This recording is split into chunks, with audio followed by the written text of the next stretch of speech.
Topik yang mau saya bahas kali ini bagi saya ini sangat menarik ya. Namun bisa jadi ini tidak disukai oleh beberapa mungkin pemirsa No Cincong. Karena kali ini saya ingin membahas tentang para barista ya, terutama kesejahteraan para barista, tekanan-tekanan apa yang dihadapi serta kesulitan-kesulitan apa yang dihadapi oleh para barista hari ini. Di mana hal ini tentu saja nggak banyak diketahui oleh banyak orang nih. Karena apa yang dilihat oleh para customer setiap pagi adalah barista yang ceria, yang senyum, ramah, menyapa. Namun di balik meja bar serta apron yang mereka kenakan, mereka sebenarnya menyimpan banyak cerita kelam yang nggak banyak diketahui oleh banyak orang. So let's begin the blooming time.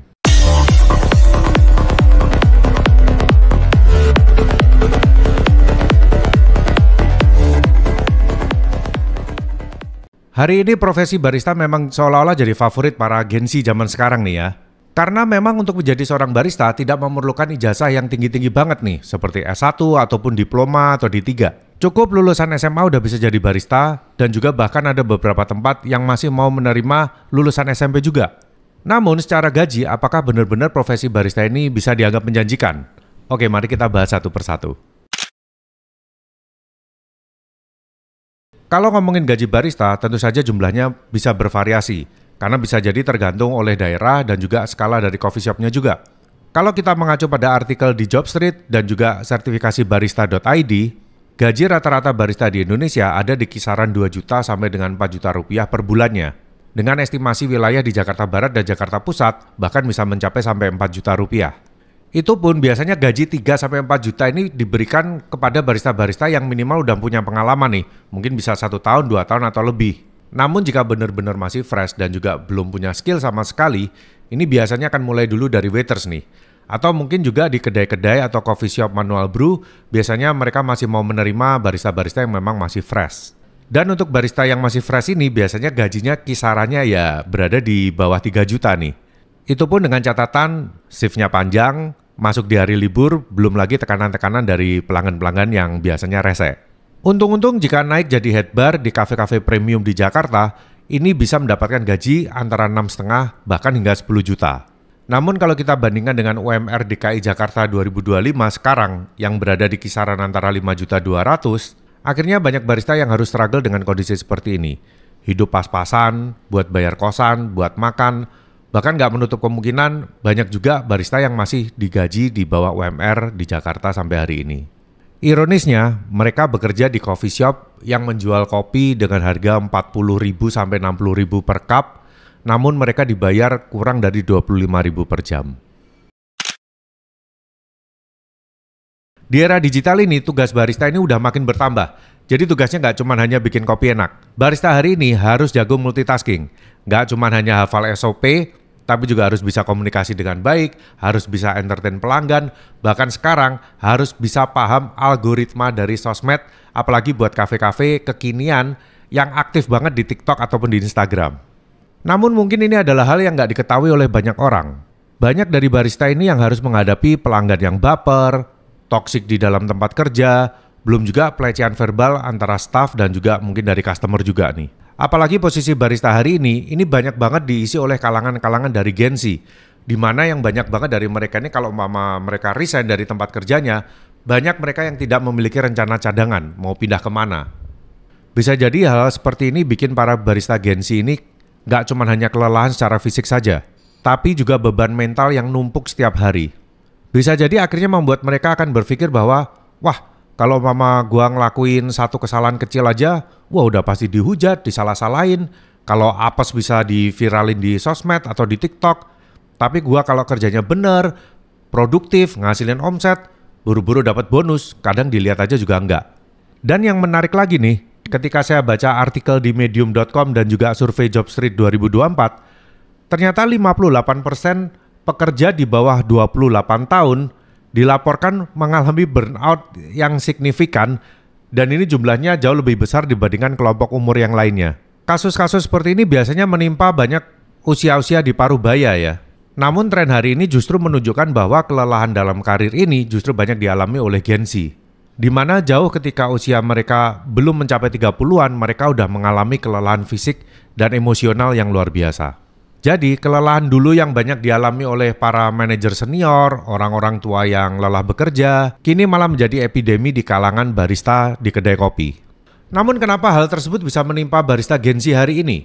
Kalau kita perhatikan, barista Gen Z ini mereka dibesarkan di berbagai platform di sosial media yang selalu menampilkan standar kualitas gaya hidup dan kesuksesan yang sangat tinggi. Contoh seperti Instagram yang banyak memberikan quote-quote motivasi seperti harus bisa kuat, harus bisa terus berjuang. Belum lagi kalau kita lihat di TikTok, banyak juga konten-konten yang isinya menjual impian kesuksesan di mana kita kalau sukses kita bahkan bisa jadi bos buat diri kita sendiri.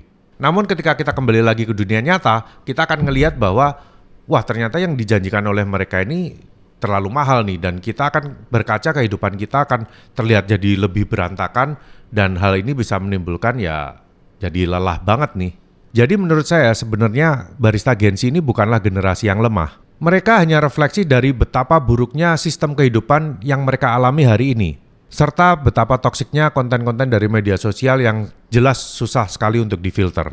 Jadi bagi para coffee shop owner hari ini yang ingin mempertahankan generasi ini, harus bisa beradaptasi serta lebih membuka ruang untuk bisa lebih fleksibel dan juga memberikan empati kepada mereka. Sandwich generation ini kalau mama kita mau perhatikan ini memang terjadi banyak sekali di lingkungan sekitar kita. Istilah sandwich generation ini awal mulanya adalah mengacu pada kondisi hidup seseorang di mana dia berada dalam posisi yang kejepit kayak sandwich nih. Di mana ada tekanan baik dari atas maupun dari bawah. Contohnya nih, seorang barista yang kerja di coffee shop yang tiap bulannya dia menerima gajian dan penghasilannya ini harusnya buat memenuhi kebutuhan dirinya sendiri. Seperti bayar kosan, bayar cicilan HP, isi kuota, namun malah dipakai buat biayain keluarga yang ada di rumah. Di satu sisi mereka masih harus ngurusin orang tua, bisa biaya rumah, bisa cicilan, biaya pengobatan, dan juga mungkin hanya sekedar cuma buat ngisi kulkas. Di sisi yang lain mereka juga punya tanggung jawab yang ke bawah, bisa buat anak, buat yang udah berkeluarga, atau biaya sekolah buat adiknya, atau juga biaya untuk keuangan rumah tangga sendiri. Jadi situasi kayak begini yang bikin rasanya kayak kejepit banget ya. Gaji yang diterima udah ibarat kayak numpang lewat doang nih. Padahal kita semua tahu bahwa setiap barista pasti punya mimpi.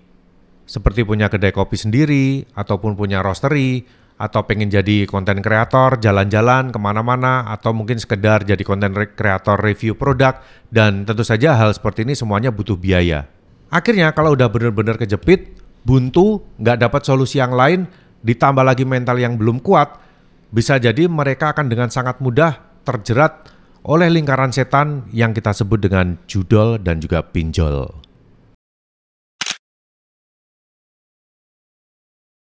Ini udah jadi rahasia umum ya, di mana gaji barista yang minim, gaya hidup di perkotaan yang urban, hal ini yang membuat barista Gen Z ini dengan sangat mudah sekali terjerat oleh pinjaman online.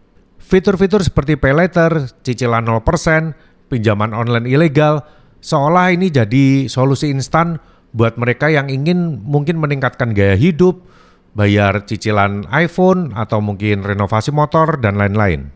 Yang lebih miris lagi bahwa ternyata data dari OJK tahun 2024 bahwa pengguna pay later dan juga pinjaman online ini mayoritas adalah dari kalangan di usia 21-30 tahun. Di mana segmen ini kebanyakan diisi oleh profesi-profesi seperti barista, SPG maupun staf toko-toko retail.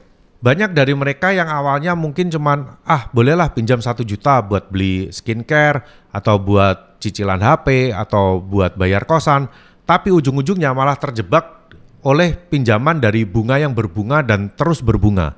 Jadi akhirnya kita akan sering dengar keluhan-keluhan seperti, waduh, gue udah punya gaji 4,5 juta nih, tapi ujung-ujungnya gue tiap bulan harus setor 2 juta buat bayar pinjol, buat bayar cicilan. Akhirnya endingnya ya balik lagi, makan mie instan lagi nih. Akhirnya banyak banget muncul di sosmed kasus-kasus tentang penggelapan uang oleh barista, uang kas yang dicolong, atau barista tersebut ngambil duit supplier, dan lain-lain nih. Sering banget terjadi ya kalau kita lihat di story-story di Instagram kita nih. Setelah di-tracking, duit-duit yang dicolong itu dipakai buat apa, baru kelihatan bahwa mereka sebenarnya terjebak di lingkaran setan nih. Berawal dari coba-coba main judi online untuk bisa memenuhi gaya hidup, kemudian ketika kalah, mereka minjem duit lagi dari pinjaman online supaya buat main lagi, akhirnya kalah lagi, dan mereka cari pinjol lagi, akhirnya makin numpuk, besar nggak bisa bayar utang, terpaksa akhirnya jadi ya kayak begitu. Nyolong duit kas, bohongin supplier, intinya melakukan tindakan-tindakan yang kriminal. Namun nggak semua hal ini harus berakhir suram ya. Makin banyak barista hari ini yang sudah sadar bagaimana tentang literasi keuangan, bagaimana menghindari cicilan-cicilan yang konsumtif, bahkan banyak yang udah mulai belajar skill-skill baru nih, seperti belajar roasting, belajar cupping, atau mungkin bahkan jadi content creator. Di beberapa event coffee workshop, sekolah-sekolah barista, maupun diskusi di komunitas-komunitas kopi daerah, mulai banyak yang mulai mengangkat bagaimana karir menjadi barista, tentang kesejahteraan, dan juga tentang keseimbangan hidup. Barista bukan hanya cuma tukang bikin kopi, tapi mereka adalah jantung dari hospitality yang layak juga dihargai. Oke guys, jadi barista ini bukan hanya sekedar pekerja di belakang mesin kopi ya. Mereka juga manusia yang juga punya mimpi dan juga harapan. Mungkin sudah saatnya kita melihat mereka bukan hanya sebagai barista, tapi juga mulai melihat mereka juga sebagai sesama kita. Barista bukan hanya sekedar peracik kopi, namun mereka juga manusia yang memiliki beban dan juga impian. Sampai ketemu di episode berikutnya dan salam no cincong.